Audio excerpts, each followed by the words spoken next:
Hai, hello, salam sejahtera Malaysia, tuan-tuan dan puan. Terima kasih kerana terus setia dan bersama di dalam channel ini.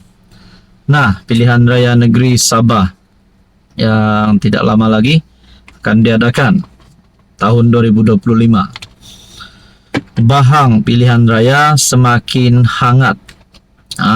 Arena politik di Sabah semakin hangat.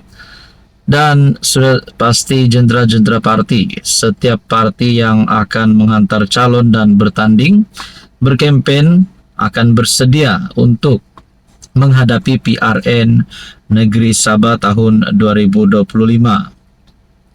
Saudara-saudara yang saya amat hormati, PRN 17 Negeri Sabah, Anda rasa siapa yang bakal menang? Siapa yang bakal menang? Adakah warisan ataupun GRS dan juga mungkin ada gabungan baru parti-parti lokal Sabah untuk menjadi kerajaan negeri yang baharu di dalam kepimpinan politik di Sabah pada PRN 17 nanti. Sabah 2024, kepimpinan dan persiapan hadapi PRN 17. Menurut anda siapa yang bakal menang dan siapa Ketua Menteri Sabah yang paling layak untuk dilantik pada PRN 17 tersebut? Sabah berada di ambang tahun penuh transformasi dengan pelantikan Musa Aman sebagai yang di-Pertuan Negeri ke-11 berkuat kuasa 1 Januari 2025 dan PRN ke-17 semakin menghampiri. Persoalannya tarik PRN yang dikatakan pada tahun 2025, tapi belum ada tarik dan bulannya.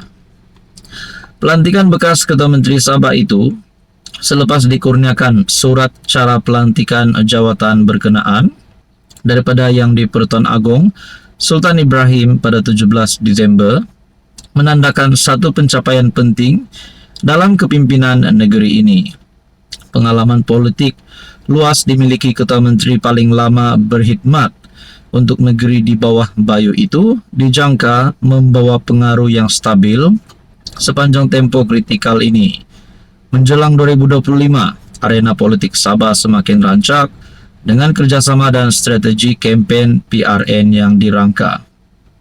Perkembangan ini sudah tentu mempengaruhi pilihan raya terbabit. Parti-parti politik terutama yang berada dalam gabungan parti pemerintah GRS diterajui Ketua Menteri Sabah Datuk Seri Haji Jinor telah mula mengatur strategi. Nah, saudara-saudara yang saya amat hormati, anda rasa adakah PH Sabah yang pula bakal mendepani PRN menerusi kepimpinan baru dengan Presiden APCO Datuk Iwan dipilih sebagai pengerusi PH pada 1 Disember lepas untuk penggal 2024-2026. Nah, tuan-tuan dan puan, adakah PH dan GRS mungkin akan bergabung ataupun mungkin tidak sehaluan pada PRN 17 nanti? Kita nantikan saja. Yang pasti mungkin ada parti lokal, mungkin termasuk warisan, mempunyai harapan untuk menang PRN 17. Menurut anda saudara-saudara, siapa yang menang dan siapa yang bakal jadi Ketua Menteri dan siapa yang terpelanting? Apa komen anda? Hai, hello, salam sejahtera Malaysia. Selamat datang ke channel Fels Lifestyle. Terima kasih kerana terus setia dan bersama di dalam channel ini. Tuan-tuan dan puan, baru-baru ini kita telah mendengar berita sepatutnya ada perjumpaan ataupun pertemuan di antara Perdana Menteri Malaysia bersama dengan Presiden Indonesia. Berita yang kita dengar adalah pertemuan itu tidak dapat dilaksanakan. Pertemuan tidak dapat dilaksanakan kerana dikatakan Presiden Indonesia Prabowo dalam keadaan kesihatan yang tidak baik ataupun dalam keadaan yang demam. Nah, saudara-saudara, saya telah mendapat satu maklumat daripada tulisan oleh Syabuddin Husin. Prabowo tak demam, Anwar yang demam. Nah, jadi persoalannya adakah di sini Sebenarnya Anwar sebagai PM yang mengelak untuk berjumpa dengan Presiden Indonesia. Adakah Anwar di sini nak larikan diri ataupun takut nak jumpa dengan Presiden Indonesia? Itu soalan saya. Tapi sebenarnya saya yakin Anwar Ibrahim sebagai PM tidak akan melakukan perkara sedemikian. Karena pertemuan di antara pemimpin-pemimpin besar negara ini adalah satu perkara yang amat penting. Prabowo tak demam, Anwar yang demam. Demikian tajuk daripada Syabudin Husin. Bertarik 24 Desember, Anwar sepatutnya mengadakan mesyuarat dengan Presiden Indonesia Prabowo Subianto di Langkawi.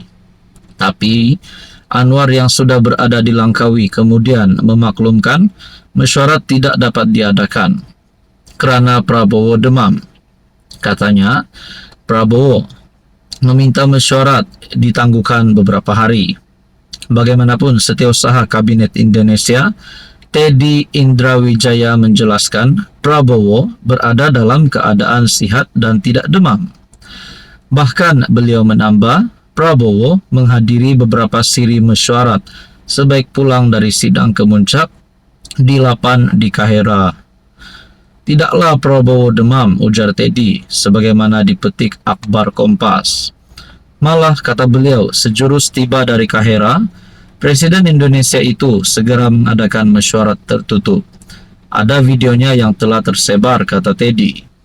Laporan berita Teddy itu kemudian segera dikongsi memenuhi ruang media sosial Malaysia sambil kecaman menghujani Anwar kerana didakwa tidak berkata benar ataupun bercakap bohong. Ada yang berkata Anwar telah melanggar peraturan diplomatik kerana sewenang-wenangnya memperkatakan tentang keadaan kesihatan pemimpin negara lain. Yang lain pula mempersoalkan apakah Anwar mendapat maklumat tidak sahih mengenai Prabowo. Kenapa beliau tidak cuba mendapat maklumat yang tepat sebelum menulis di media sosial mengatakan Presiden Indonesia itu demam? Soalnya, jika benar Prabowo demam sebagaimana ditulis Anwar, bagaimana Setiausaha Kabinet Indonesia sendiri boleh mengatakan sebaliknya? Sepanjang hari ini ramai sekali berbicara negatif mengenai apa yang dilakukan Anwar. Barangkali demam juga beliau lantaran diserang dengan pelbagai kecaman berkaitan hal itu. Barangkali tambah demam lagi Anwar ialah kerana tiada seorang pun daripada pasukan komunikasi dan penerangan kerajaan Madani termasuk Fahmi Fadzil yang merupakan jurucakap kerajaan tampil membelanya. Begitu juga penyokong-penyokong Anwar di media sosial, mereka pun sama tidak berupaya untuk tampil membela. Kebanyakan hanya tahu memuji, mengampu dan membodek saja. Saudara-saudara, adakah di sini Anwar Ibrahim sudah semakin hilang sokongan ataupun sudah semakin hilang taringnya? Nah, tapi pada akhirnya saudara-saudara, kalau nak tumbangkan Anwar pun, kita tunggulah pilihan daya yang seterusnya, bukan hari ini. Saudara-saudara, berkaitan dengan ini, apa komen Anda?